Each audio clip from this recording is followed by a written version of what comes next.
Good morning, Australia, and good afternoon, America, and welcome to everyone listening across the world. This is Radio Toni with Art You Deserve and the glorious Tracie Eaton. Now, just a reminder, Payo is listening live online for your comments and to answer any of your questions and provide you with the links you need about anything we talk about in the show today. Remember that you can catch up on all the replays of these shows on Binge TV across the US and now Hero Go TV across the US, and the Toni TV app with all the shows is on LG, Roku and Samsung smart TVs across the world. So we have been talking to the lovely Tracie Eaton last week and this week, and I just want to tell you a little bit about Tracie, who is an international artist and creates passion art, and all who see it fall in love with it. Tracie was born in New Zealand and made Australia her home since 2006. And she has since become one of Australia's most coveted artists, full stop. She's in demand across Australia and around the globe for her exclusive commissioned artworks and has been creating those commissioned artworks for the Academy Awards for the last 3 years, making Tracie an inspirational artist. Now, she's qualified in occupational therapy and colour psychology, which brings depth and understanding to her artwork. And today, Tracie and I are going to talk about some of the concepts you'll hear us mentioning throughout the show, the series of shows, and that is around contemporary versus modern art. This series of shows is really about the life of an artist and how their passion for painting and art transforms into life. Tracie's been described as a modern and contemporary artist, so I wanted to explore these labels first up this week. Tracie, what is modern art in the true sense of the word? And good morning, and how are you? Good morning. I am fabulous, apart from cold, as we were just saying before, but very happy to be here today. So thanks for having me. Now, modern art, I find it a very interesting term because actually modern art isn't modern at all. The term relates right back to like the 1800s, which is crazy, right? Because 1800s isn't modern. And my first realization of that, because I'm self-taught, I didn't go to university, was when I went to the Museum of Modern Art in New York. So I was all excited going, oh, I'm going to see all this like really latest stuff. Where I was seeing Van Gogh and Salvador Dali and all these what we consider masters now. Beautiful work.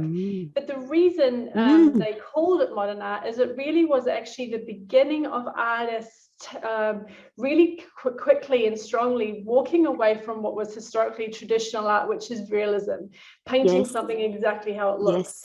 So modern art became more expressionist, it became more interpretive. They were using color, they were using form, they were exploring symbolism and the idea of something as opposed to what it was. And that's really what formed modern art way back when. And it also really relates actually to people who are no longer here. So that's interesting in itself. Whereas I don't know if you want to be labelled a modern.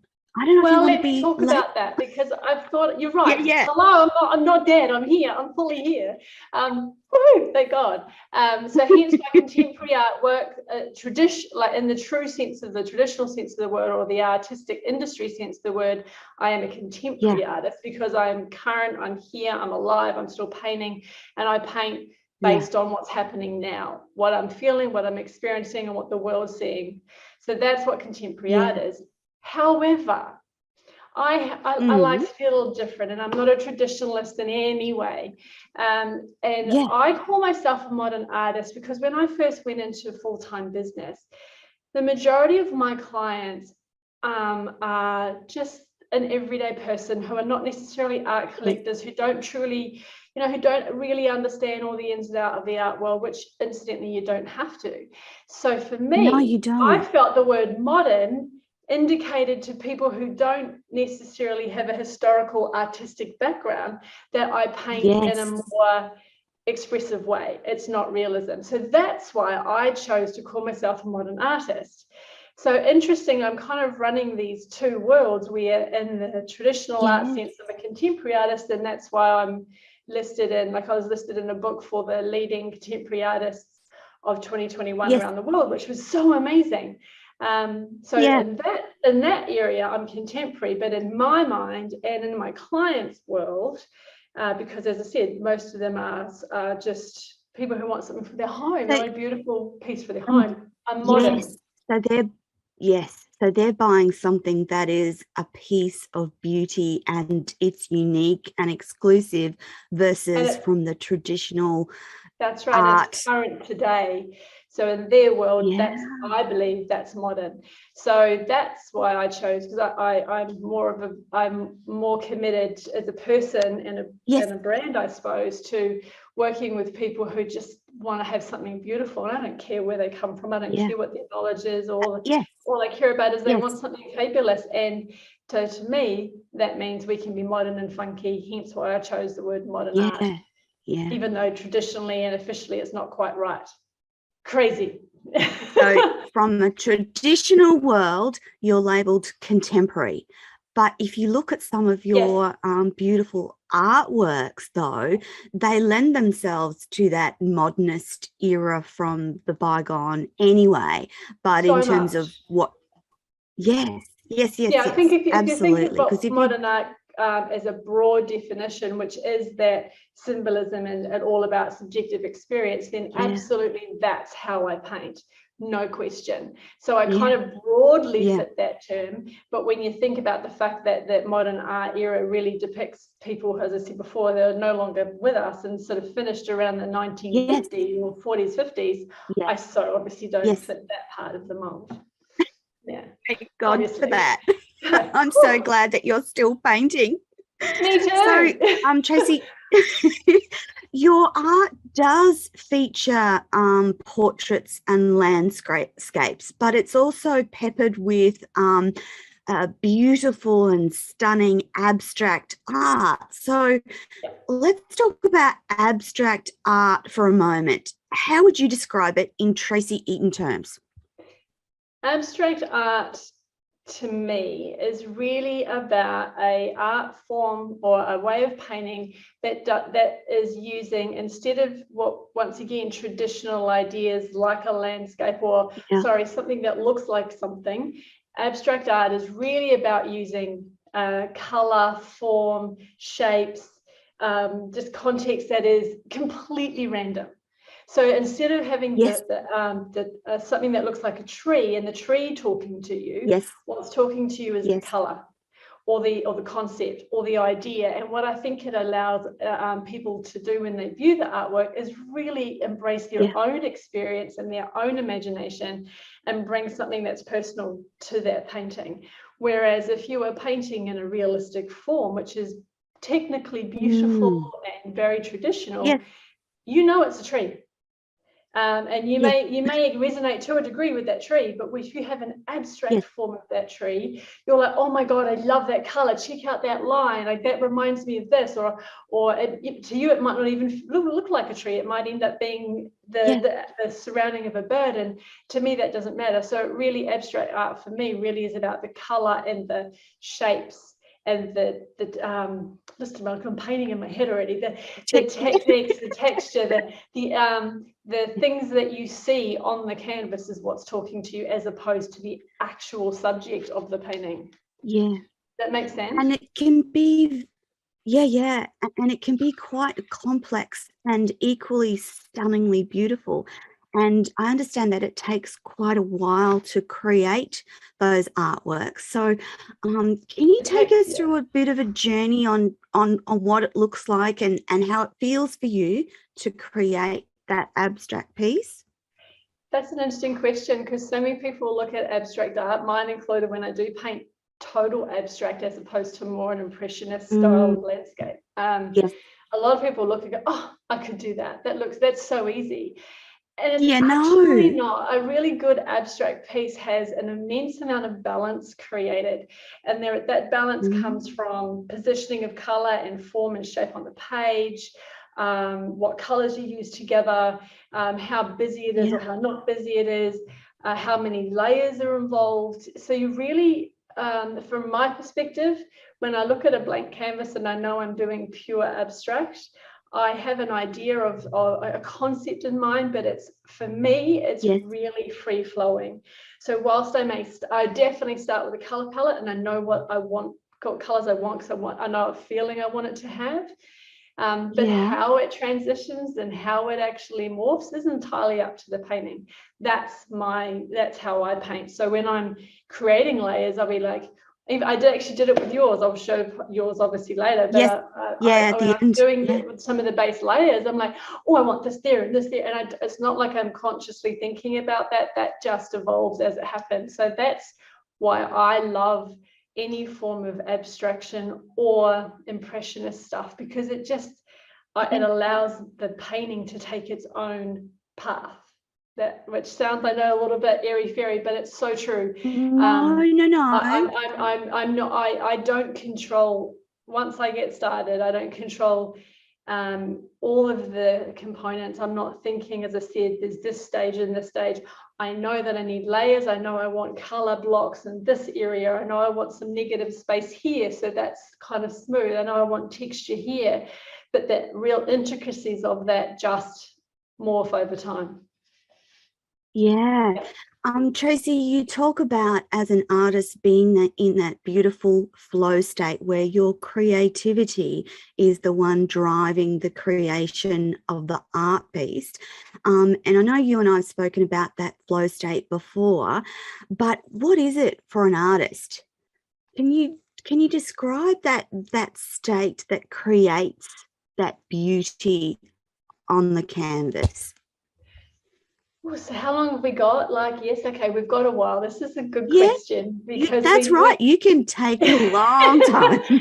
Let me tell you a little bit. I'll come back to the answering that specifically, but I want to tell you a quick story first, because this has been about probably 4 or 5 years ago. I met a professional racing car driver following one of my exhibitions. We went out to celebrate, and Luke was there. And when I first met him, because I had a preconceived idea of what sport is and what art is, and to me they were like poles apart. Like there is no similarity between the two. So when I met Luke, I was like, I don't think we're going to have that much in common. Nice guy, but you know, what am I going to talk about with him? I don't know anything about car racing. So we started chatting, and somehow it got around to talking about what we call the genius zone, which everybody has. And his genius zone obviously is racing. My genius zone is painting. So as we started delving further into that, I was talking about how I have what I call a procrastination activity. And actually it's not, it's a way of getting ready to create. And he's like, oh my God, me too. So the more we talked, he was telling me about his process and the little tasks that he does to get his mindset right, to get into that seat and start driving. And he said that his mind needs to be complete. It needs to be, and it is completely clear. It's devoid of controlled and conscious thinking. And here is a guy who's about to travel at 300 kilometers an hour, and you're like, of course you're consciously thinking. He's not. When he gets into that space, he completely trusts. This is what we I said last week. He completely trusts himself, and he can trust the process because he knows it, he owns it, he believes it, and it's just a part of his being. So as we carried on talking, we both just stopped and went, oh my freaking God, we are but we are completely different in what we do, yet the similarity we have is that creative process, or that genius zone, or that genius process, whatever you want to call it. And it floored us both, I think, because it was like, wow, that is, we are polar opposites at our craft, yet we both have a need to be in that space. So for me, and I would say that for every artist, it would be different. I'm sure it's different. I mean, any artist, a writer, a musician, you're a creative person. A business owner that's highly successful is a creative person, and we'll all have our own little zone. So obviously I can't comment on other people's, but for me, it is fully addictive, first point. Because it feels so in a good way. It feels like I'm not working. In a good way. Oh, in a great way. Yeah. I could do it all the time, because you feel like you're not working. So you have, I feel it just comes so naturally to me. And I can be busy in my head beforehand. And when I know when I hit my flow, my husband laughs all the time, because he'll come, when I'm fully in my zone, he'll walk in and he'll watch me, and he's like, you are all over the canvas. Like, I don't just focus here, I'm there. I just feel exactly what needs to happen. And it's not even, as I said before, there's no conscious thinking about, I must put my hand and paint on the bottom right. I'm just doing. And I paint fast, very fast, when I'm totally in flow. Getting into flow is sometimes the challenge. So I said before that I have little procrastination activities. I like to work all by myself. I don't like anyone else in my space. If my energy in my house or my studio is bad, I find it very hard to switch off. I need to have this level of just calmness and joy around me. Tracy, sorry, love, if you walk into your studio and the energy feels a little uneven, are there any things that you do that try and make it right? Very much. That's part of my little activities before I paint. So I'll often burn incense, or I'll all my other senses coming to play. I'll burn like a oil burner, so I've got some nice fragrance happening. I'll turn some music on, and it tends to be music that I've listened to for like years and years. It doesn't tend to be when I first start. I don't know, I'll reposition the light, I seriously would do some crazy things. I'll play around with the paints that's on my little table beforehand, just to make sure I've got everything. I'll kind of unwrap the paint on the palette from the day before, and sometimes I'll just kind of look at it and go, okay, and I just, many times I've stuck my finger in to make sure it's the right texture. It's just crazy little things that allows me to then own the space. So then my energy fills that space up, and then we're good to go. Yeah. Oh, and once I'm really in that space, I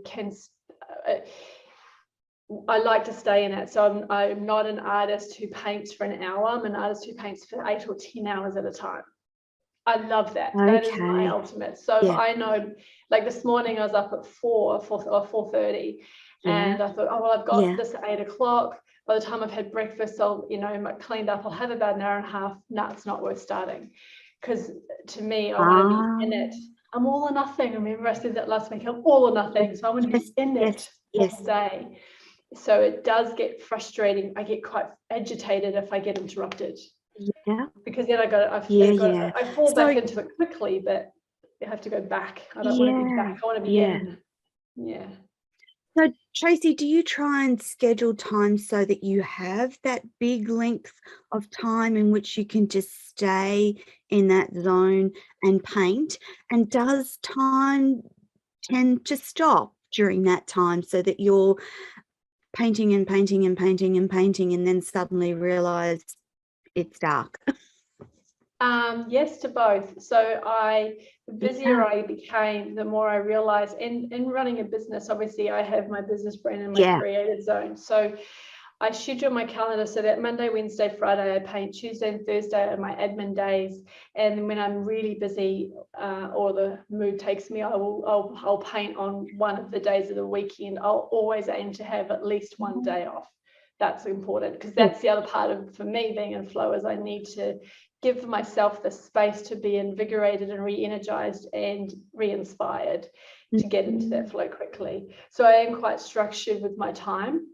And yes, when I'm really happily painting away, I kind of forget to even stop for lunch, or I just cruise. I'm painting and might have a Bailey's and vodka, because that's my painting drink if I'm really stressed. About lunchtime, I'll pour that and we're good to go. And then, all of a sudden I'm like, okay, I'm done for the day. And it's not even a getting dark or a time frame. I just feel like I'm done. It's just a, okay. Yeah. So Trace, if you've got a commissioned art coming up and it's on a certain deadline, does that cause you stress from time to time, like, or not is stress. It just because it's on a deadline? Not stress. I do like to work to deadlines actually sometimes, because I find I can just take forever sometimes to do things. Otherwise I do procrastinate. But working to a deadline, the challenge with that sometimes, particularly if you've been doing one after the other, is that you might not feel that creative that day. You might not feel as inspired. You might be tired. You really don't feel like you want to get in front of a canvas. You just want to have that regrouping time, but you need to do it. So I have to find a way to force through that, and I almost force my creative zone to happen. And sometimes that can be challenging. And I do feel like the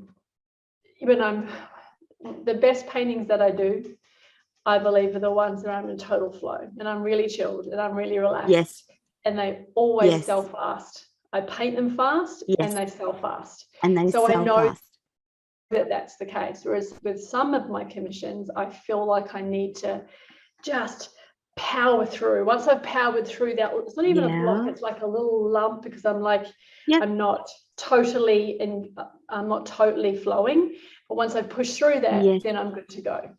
So it's not really a stress for me. It's just a little hurdle that I need to jump over.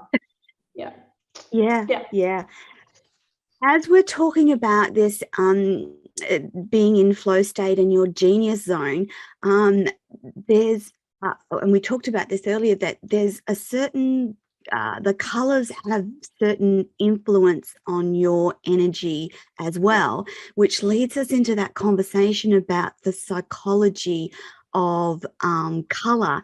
And I know that you've studied this quite extensively, so let's talk a little bit about that and how it influences the way that you work. If you're doing abstract art and you have that kind of idea in your mind of what it's going to look like, do the colors come with that idea as well? Yes, they do. I always start with the palette. I always have to feel like it doesn't even have to be abstract art. The one I'm painting for you is not abstract. It's more of an expressionist or impression kind of landscape, as you know. But I already knew what color palette I was going to be using. So the color is essential for me, and I'm obsessed with color, and I didn't realize how much until I painted more and more and more. So much so, in fact, let me take a step back. In between doing occupational therapy, where I did art therapy, and then studying color psychology, I also ran a digital marketing company. So from a business standpoint, I was working with brands to use color. So a huge part of my life and career has been about working with color. And it wasn't until I was painting full time that I was like, this is just an instinctive thing for me. This is essential to what I do. So yes, color, it's also an interesting one, because as an artist, obviously every single thing that we do, I always say that every painting is a piece of our soul that we're gifting to people every time that we paint. And it's so true. So if we're painting in a color that for whatever reason is not resonating with us, that can be quite interesting. We might be in a bad mood that day, we might be whatever, and I'm painting in red, that's kind of not going to work well for me. So that's cool. So I'll tell you a story about this, because color, I mean, I could talk for hours about color psychology, because it's also just like modern art. It's also not a new strategy. It's been around since, oh my God, Isaac Newton was the one who discovered the relationship of it with color. And color scientifically is a vibration, right? Which means that everyone can sense it, and we subconsciously sense it. And we are surrounded by it. So when people don't have color, they often feel quite flat and quite depressed, because they don't have that color. And I don't remember if I said this last week or not. Did I tell you guys a story about the children who've been blind from birth? I don't think so. I think we've talked about it, but I don't think we've told the audience about it. Because I became obsessed at this point. This is when I was doing my occupational therapy training. So I was 20, 21. And I don't recall where it was done, and I'm sorry, I don't recall the people who did it. So that's bad of me. But all I could remember was the result. Typical artist, right? Oh, this is the nice bit. I'll remember that. But they did an exercise with children aged between 6 and 8 who had been blind from birth. So therefore they had no conscious or cognitive understanding of what color looks like. So what they did is they put all the kids in different rooms, and they had silk scarves, so the same fabric, but the silk scarves were dyed different colors. So there's blue one, red one, green one, yellow, etc. They draped these scarves over the kids so they could feel it on their skin, they could touch their skin. And every single kid described the blue scarf in the same way, a red scarf in the same way, the green scarf in the same way. So, you know, blue was cold, or some, you know, people felt that it was really calm in kid language, but calm and relaxed. Red was like fire, and they felt energized. And the more I heard, the more I was like, oh my God, how is this possible? This is just blowing my head. It got me excited about how color can unlock communication, it can unlock emotions, it can really help us transition from one stage to another. So that's why I started using it within my own practice in occupational therapy.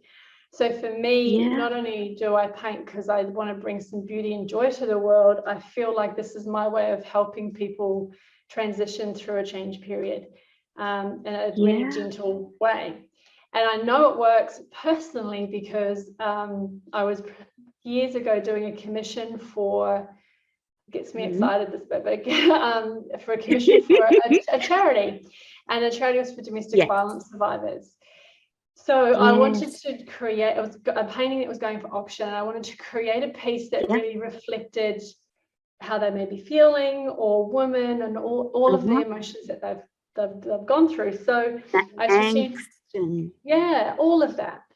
So I strategically chose magenta, pink, silver, white, with a little bit of blue, green, and as well aqua.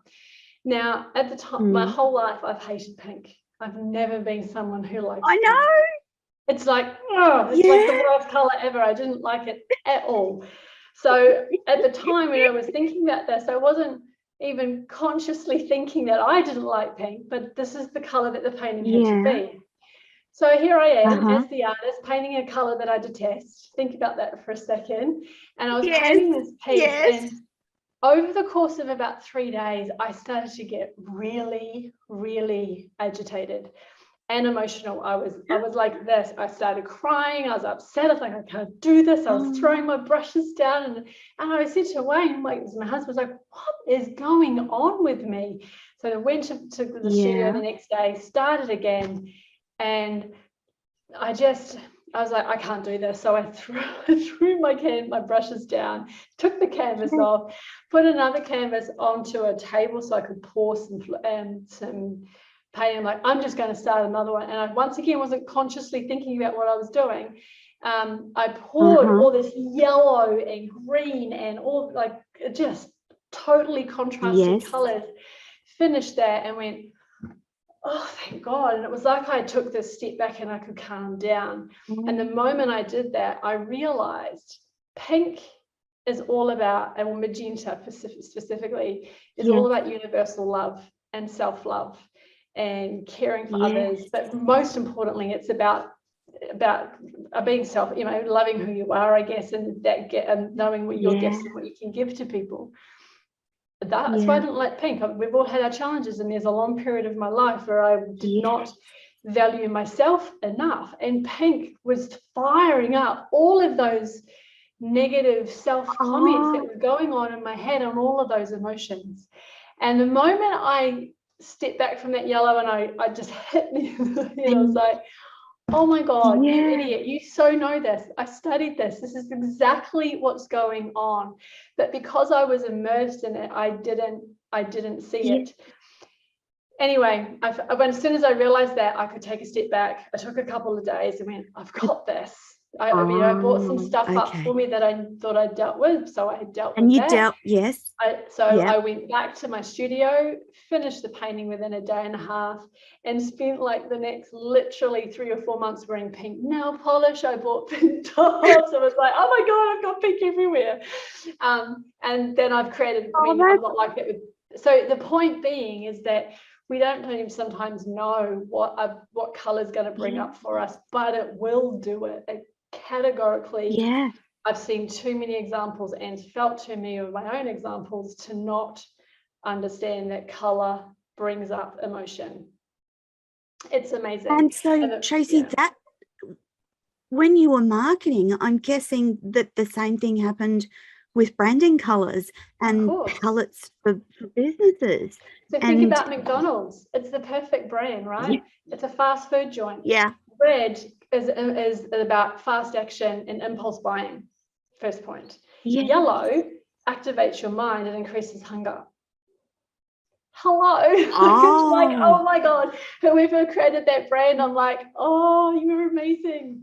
They knew it, and it's perfect for their brand. Absolutely perfect. Yeah. So you've got KFC is red, Red Rooster is red. I've never thought about it like that. You go to the mall and any retail store will have red. Sales, impulse buying. Oh my God, let's act now. Let's do this. It's bold, it's fast, it's very action based. Yeah. You never think of color from that psychological perspective. And thinking about it now, I'm like, oh, okay, righto. And so some of the, I know when I was reading about and prepping for the interview today, and I was reading about some of the colors and so they seem to be grouped into cool, warm, and neutral colors. And I know when you do a commissioned work, you actually tap into the personal, or even if it's a business or a building, and that transfers through into the painting. So what do cool colors represent in terms of the psychology of color, Tracy? I wouldn't necessarily just say cool colors because it does vary. But let's look at I wrote a book about this, by the way, because I wanted people to understand how to use this in their home and in their life. But because every color has a positive and a negative polarity, just like life. There's always good bits and not so good bits. I'm a bit of an optimist, so I always focus on the good bits. So let's look at blue. So blue, oh my God, you've got light blue, dark blue, all sorts of things. And we can talk about that, because every time you add, so when we talk about the psychology of color, we're looking at the primary color without any white or black or gray added to it to change the shade or the tone, right? So it's that base color. Blue is about trust, communication, honesty, leadership. It's calming. It's actually, people say it's masculine. It's absolutely not. It is a very feminine energy. It's the polar opposite to what people often think. And you can feel that, because when you look at the sky, you look at the ocean, you feel this level of nurturing and calm. And that's what blue's all about. Yeah. Well, in part. Green is, but then it can be you can change it by adding the white or the black, which changes it again, doesn't it? and does. changes So the energy of the lighter color? blue is a lot more. It does, because white is all about purity, clarity, and anything is possible. So if you put too much white around, it actually whitewashes potentially what you're feeling.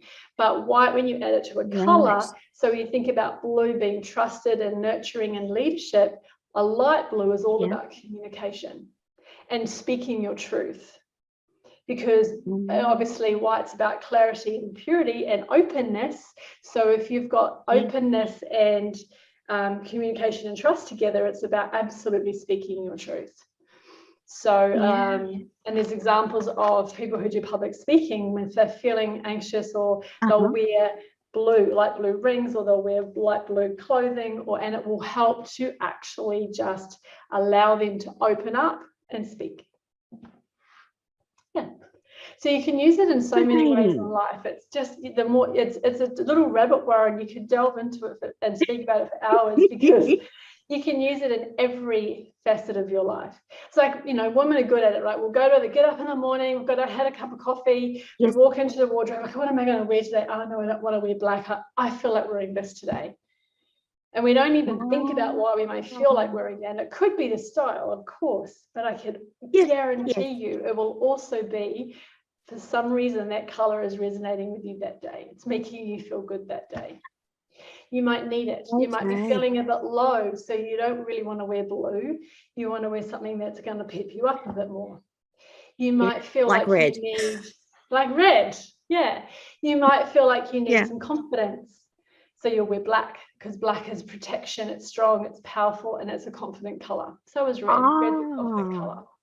Yeah. So when I was in corporate was not my thing, as I said last week, and I didn't realize that progressively over years, my entire wardrobe was black. I lived in black.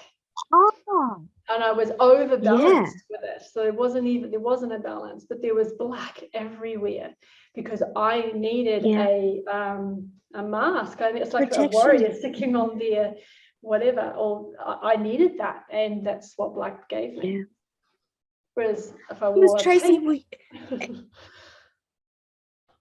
in surrounding yourself with that black, so this was before that you're painting predominantly all the time.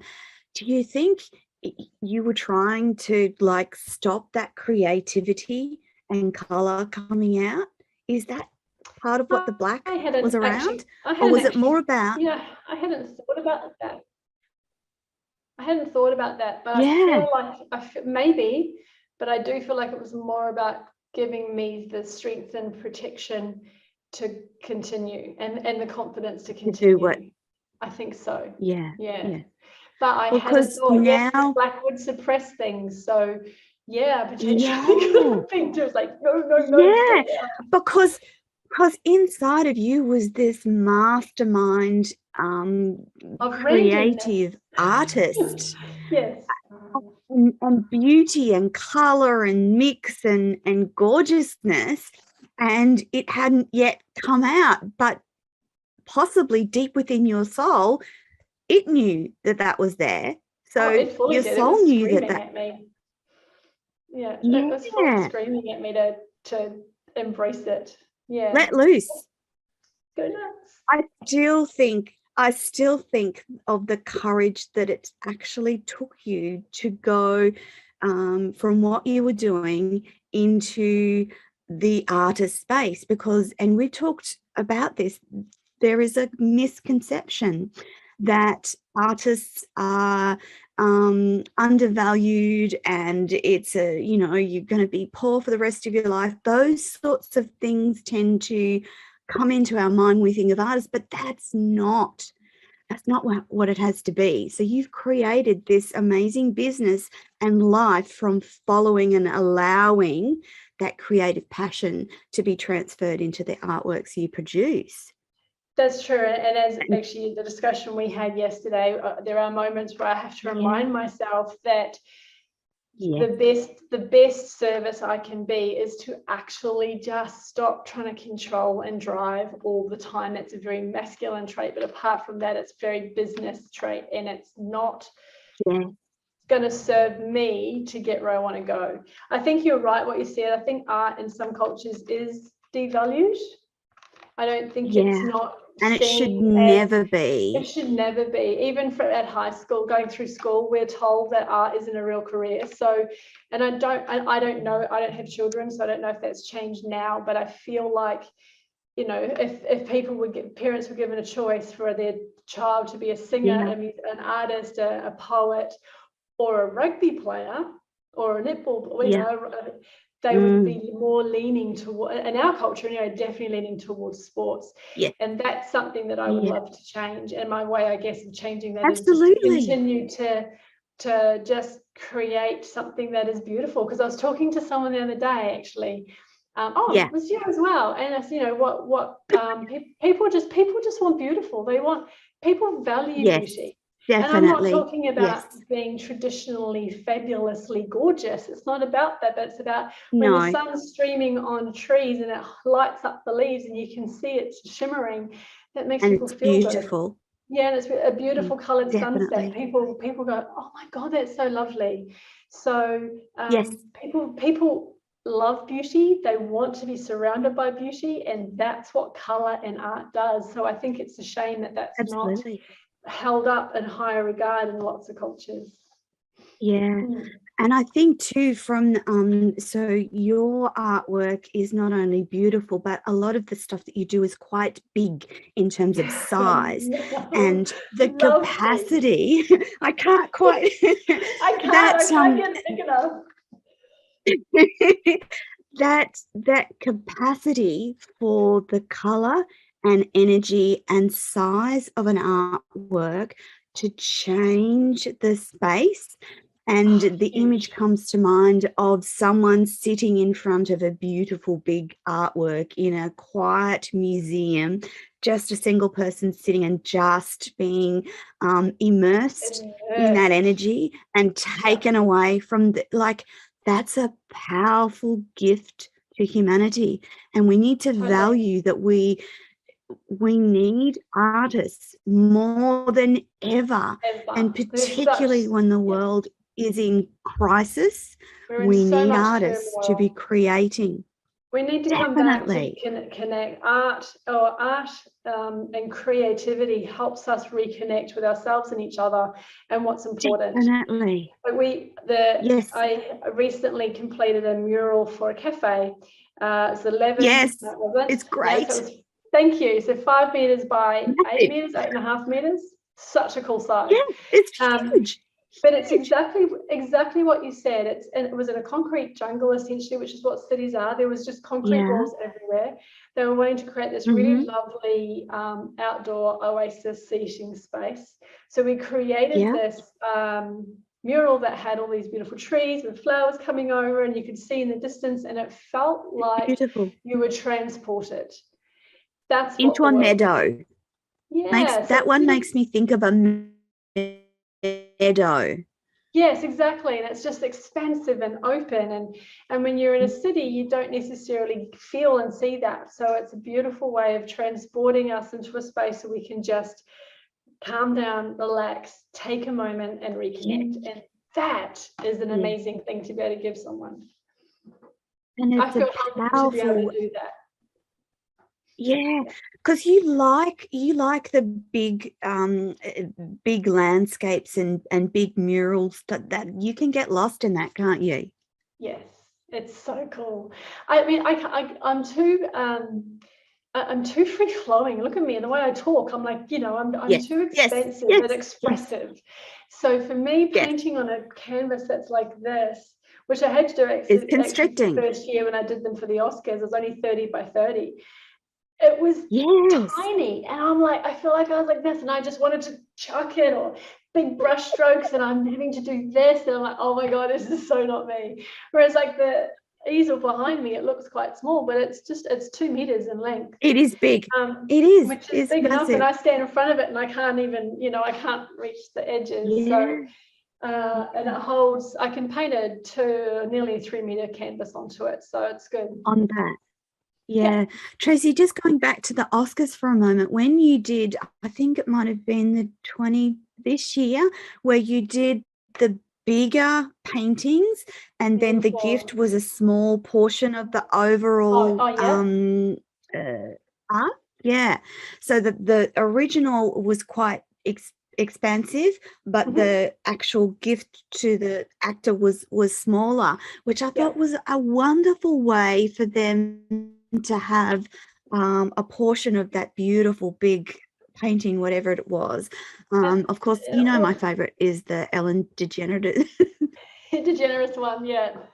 Well, it also Yeah, gave me a yeah. chance to make sure that what they got was unique, and the buyer of the original had a Definitely. unique piece as well. So it kind of, I Yeah. got the idea when I did a hotel here on the Gold Coast, whereas they wanted this big original for each floor, and then they wanted prints down the corridors, and each floor had to be different. Yeah. So I was like, well, how can we do that in a really unique, funky way? So that's exactly what we did. Yeah.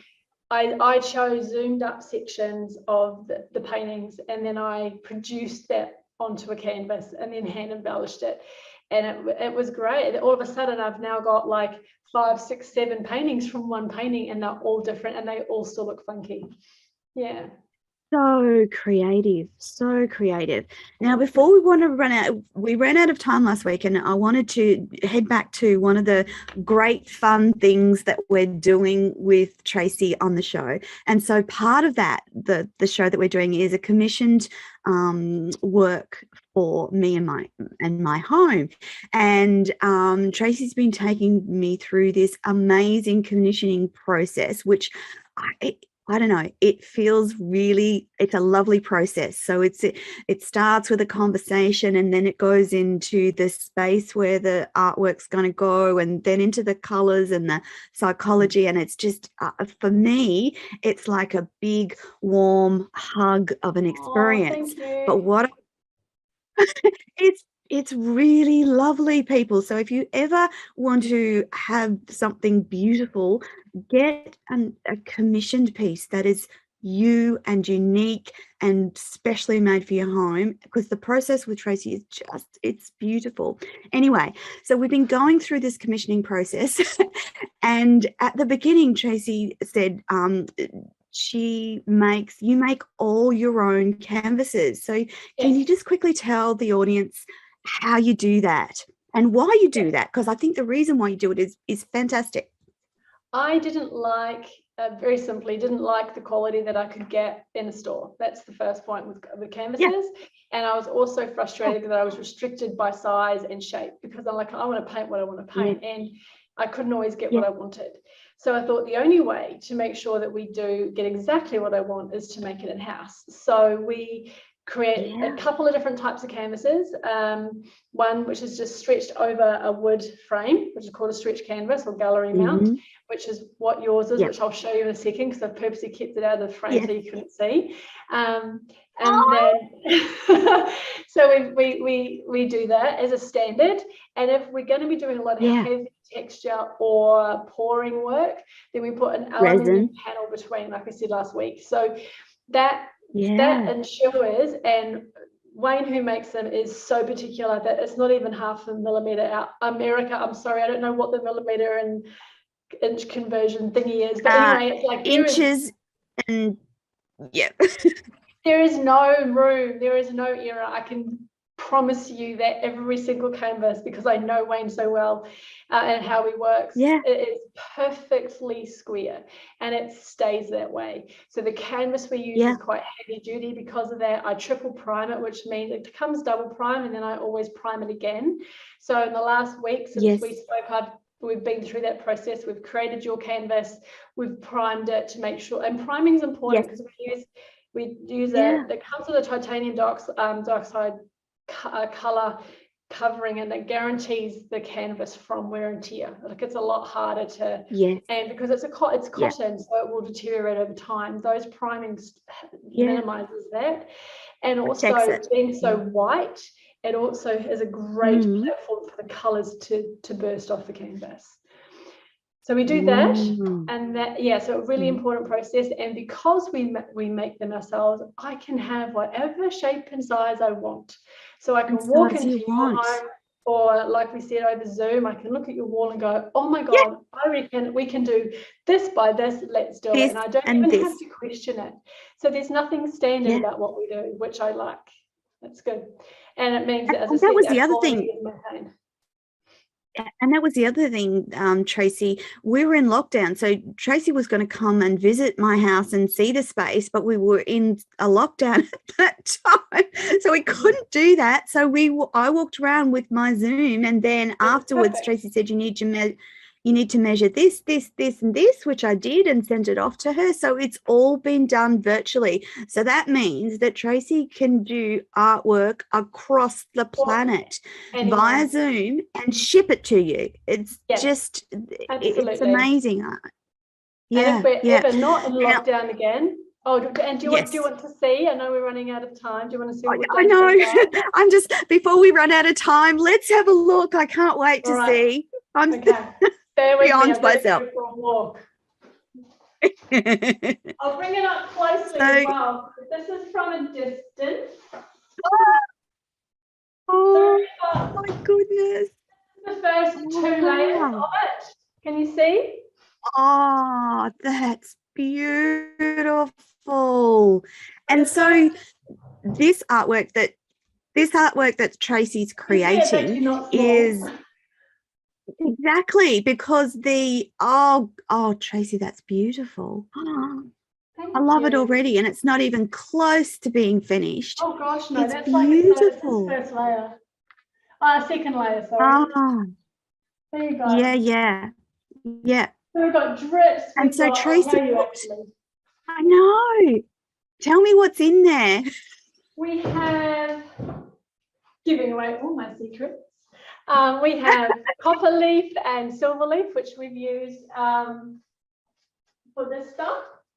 Yes. And here we have hot glue that I've used. Oh. We have sand. Real sand. So you've got a bit of Gold Coast Beach on that painting right there. Awesome. We've got sand. And I love texture. That's just to create the base texture. Then what I've done is I've used, I think I said last week, I don't use water to thin out my acrylic paints because it breaks it apart.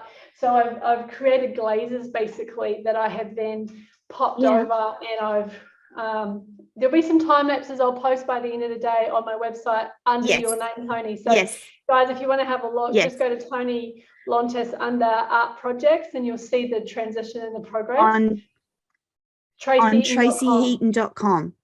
TracieEaton.com. I'm taking photos and time lapsing, so you'll see that. But we take paint off, we lay it on, take paint off. There's all sorts of techniques that I've used to get this effect. That's fantastic.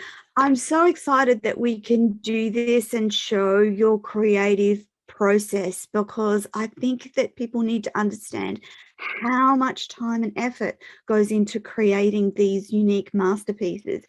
Now, before we run out of time, quickly remind that on Tracy's website, you can see lots and lots of her artwork around the Academy Awards and the projects that she's done producing the stuff for the Academy Awards. You can also see a number of her unique commissioned art pieces, and you'll also see some of her beautiful paintings that are for sale. Now, just a reminder that Tracy's artwork is exclusively unique. There's no other, you're not going to see a carbon copy of her stuff anywhere else, unless it's one of the prints that are limited edition and created via a different process. So the big, beautiful artwork you see is unique and available only from Tracie Eaton. And then you'll also see the places where the big hotels, motels, public spaces have commissioned work by Tracy. And anyone who's in real estate or development, if you're listening today to the show, Tracy does amazing work in that space as well for developers and real estate who want to have something really special in their spaces. Tracy, we are doing another commission for just quickly. Oh, yay! Where we're doing a 12-meter wall, 12 by 4 meters. It's a huge wall, and which I'm really excited about. We're painting an original painting that we are then reproducing onto a commercial grade wallpaper to wallpaper their entire reception area, which will look insane. It would be so fun. So yeah, Absolutely. it's endless what we can do. Endless. I was just going to say, if you go onto Tracie's website, there's a bedroom there with the most spectacular wallpaper. So that's the other unique thing for designers and people that work in the styling space. Tracie can create something completely unique and put it into wallpaper, and you can put it on the wall. So lots of scope and creativity around what Tracie does. Tracie, thank you so much for being with us again this week. Oh, no I can't wait till next week. Listeners, we're going to do a little bit of a show swap, and next week we'll be on at 12 midday. Same show, same people, but a little bit later in the day, so that we can show you the progress of what happens with my commissioned piece. And we'll also be delving a bit more into Tracie's life as an international contemporary modern artist. I keep going to call you modern, and now I've got that definition in my head about what modern artists are, and you're not dead. You're very much alive. So I'm so much alive. Tracie, I love the start of the painting. It's just, I want to crawl into it. It's beautiful. Thank you so much. That, my friends, is our lot for this week. I have to say before you finish very quickly, it took a lot of willpower for me yesterday to stop painting it. I was totally wanting to carry on. Because I'm so not used to having to, showing these stages, which is a good thing. And I finished it. Which is a special. So I waited for it to dry, because obviously each layer, this has to be fully dry before I paint it over top of it. So by yesterday afternoon, I was like, okay, I can do this. It's like, no, I can't do it. So it's interesting. So thank you for the challenge. It's fantastic fun. Tracie Eaton, thank you so much for being on the show today, and we will be back next week. See you, That's our lot for today. Bye. Bye.